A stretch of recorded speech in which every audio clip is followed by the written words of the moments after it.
忘れていた気持ちは案外すぐそばにあるのかもしれない。これから紹介するのは、この横丁でそっと息をしていた5つの小さな物語。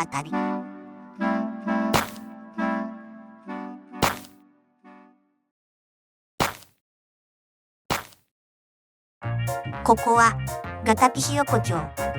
答えが欲しい夜ほど静かに寄り添ってくる通りだ。その日わしは薄暗い明かりの下に立つ小さな店の前で足を止めた。今日は占いの館の話をしよう。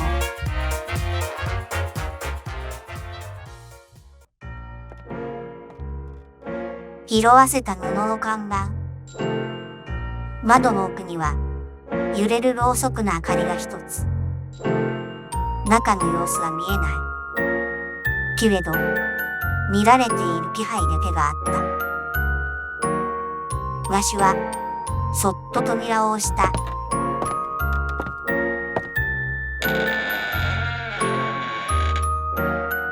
中は思ったより狭かった。丸いテーブルの上にタロットカードが静かに並んでいる。店主の顔は影に隠れてよく見えない。店主は年月を重ねた声で穏やかに言った。1枚だけ引くのはあなたです。カードにはどれも見覚えのない絵が描かれていた。わしは胸の奥が少しざわつくのを感じながら1枚手を伸ばした。わしが引いたのは愚者のカードだった。崖の手前に立つ人物。軽やかな足取り。足元の危うさに気づかないまま前を見つめている姿。店主はカードを見てほんの少しだけ口元を緩めた。わしはカードを見つめたままぽつりと聞いた。勧めということですか？店主はすぐには答えなかった。正位置なら始まり、逆位置なら踏み出せなかった可能性。カードは上下どちらとも取れない角度でテーブルに置かれていた。その時、わしは気づいた。このカードは未来を決めていない。ただ、踏み出さなかった先をそっと見せているだけなんだと。気づけば、テーブルの上にカードはなかった。店主の姿も、ろうそくの明かりも消えていた。わしは少しだけ背筋を伸ばして、横丁へ戻った。未来は見えなくていい。選べるなら、それでいい。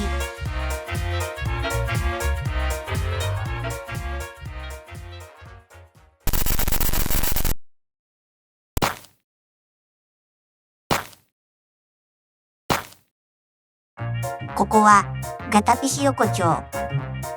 同じ道を歩いているはずなのに、その日の気分でまるで違う景色に見える。そんな不思議な通りだ。その日わしは路地の片隅でキラリと光るものに足を止めた。今日は万華鏡屋の話をしよう。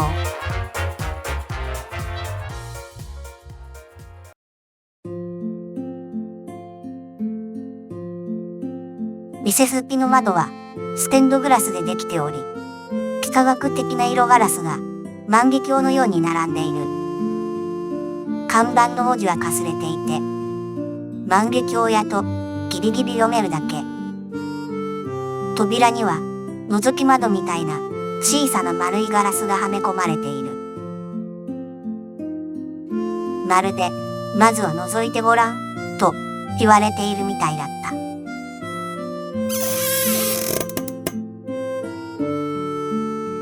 中へ入ると、棚いっぱいに万華鏡が並んでいた。どれも形は似ているのに、中の色も光も一つとして同じものはない。わしは一つの万華鏡を手に取った。外側はくすんでいて少し古ぼけている。けれど覗き口の縁だけが妙に磨かれていた。何度も覗かれてきたのだろう。恐る恐る片目を閉じて覗いてみる。その瞬間、世界がほどけた。砕けた色と色が組み合わさり、同じ景色なのに、全く違う模様に変わっていく。楽しかった日の色。うまく笑えなかった日の色。理由もないまま沈んでいた日の色。全部が混ざって一つの模様になっていた。目の奥にまだ色の残像を抱えたまま、わしは万華鏡から目を離した。店はさっきと何も変わっていない。同じ壁、同じ明かり、同じ空気。それなのに少しだけ違って見えた。ふと気づくと棚の端に小さな札が置かれていた。壊れてもいい。覗くたびに違って見えれば。いつからそこにあったのかはわからない。万華鏡を棚に戻すと、その札はいつの間にか消えていた。わしの中の何かが、ほんの少しだけ角度を変えた気がした。見え方が変わるだけで、世界は少し違って見える。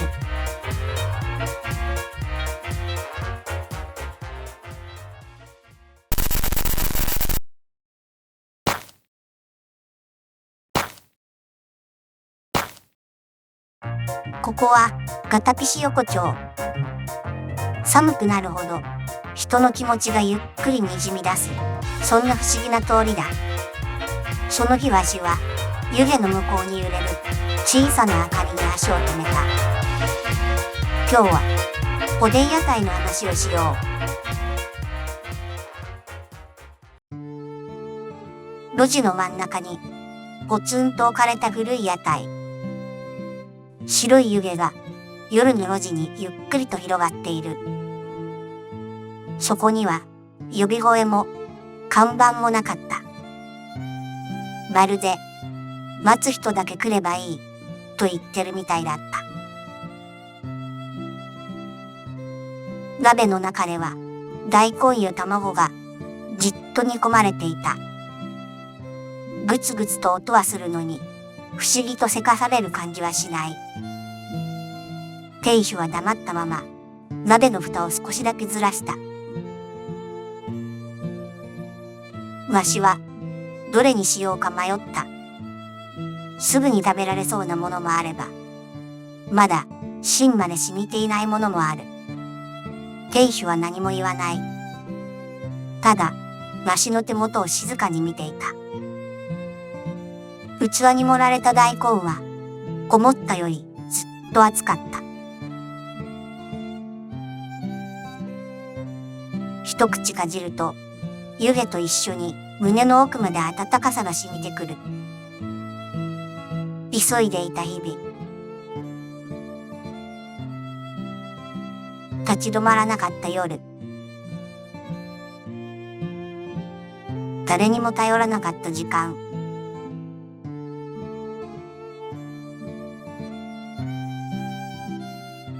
それらがゆっくり溶けていった。店主はぽつりとだけ言った。煮える速さはそれぞれだ。それ以上は何も話さなかった。食べ終えた器を置くと、屋台の湯気はまた静かに立ち上った。振り返ったとき、屋台はもうなかった。けれど、手のひらの温かさだけがしばらく残っていた。温まるには時間がかかることもある。それでもちゃんと染みる日が来る。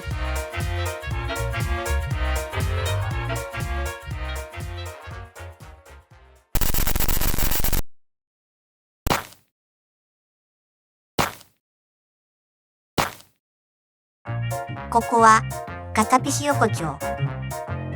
賑やかなはずのものほど静かな影を抱えている。そんな不思議な通りだ。その日わしは見慣れない店の前で足を止めた。今日は雑貨店の話をしよ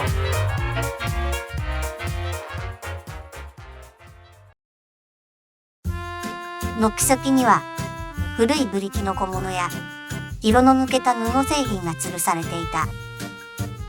用途のわからない雑貨が思いつくままに並べられている。整っているわけでもなく、乱れているわけでもない。誰かが気まぐれに集めてそのまま置いたような店だった。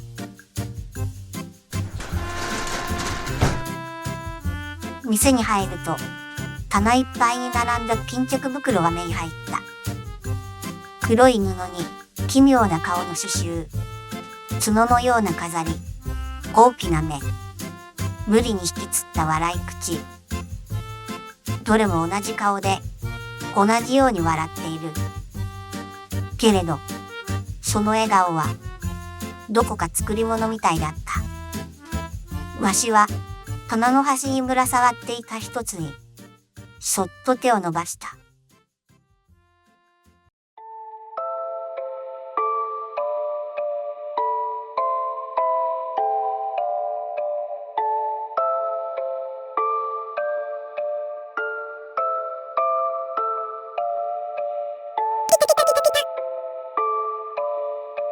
乾いた笑い声が袋の奥からこぼれ出た。楽しそうでもどこか軽すぎる悪い。ふふ。その笑い声につられるように短い息が漏れた。笑ったのかどうか自分でもよくわからなかった。棚の前には一枚の張り紙があった。誰にも聞かせなくていい笑いです。誰にも聞かせなくていい？その言葉が胸の奥に引っかかっ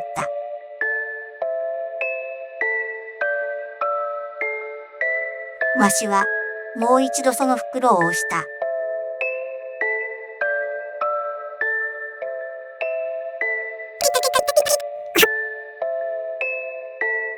笑い声が途中で一瞬咳込むみたいに途切れた。そして袋が小さくつぶやいた。疲れたね。わしははっとして思わず顔を上げた。聞き間違いだろうか。そう思うには声が近すぎた。棚の袋たちももう笑わない。さっきまでの声が嘘みたいに消えていた。一人で笑う癖がいつの間にか染みついていた。笑い声ほど寂しい音はない。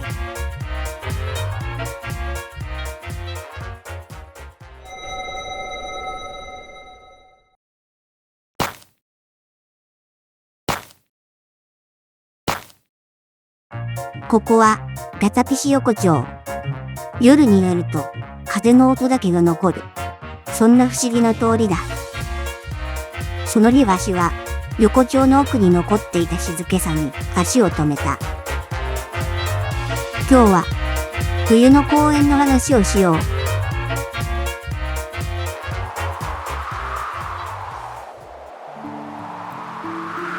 古い店と店の間に一つだけ小さな公園がある。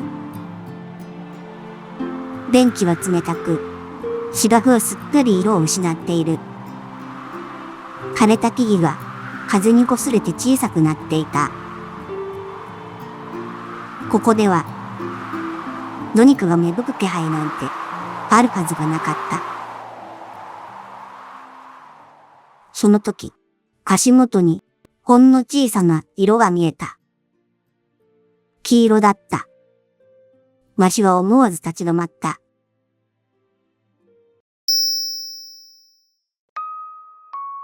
そこには、一輪のタンポポが咲いていた。こんな季節に咲くはずのない花。誰かが植えたわけでもなく、世話をした形跡もない。それなのに、確かにそこにあった。通り過ぎる人は誰も見ていない。気づきもしない。理由も、意味も、求められていない。それでもこの花は、黙って咲いていた。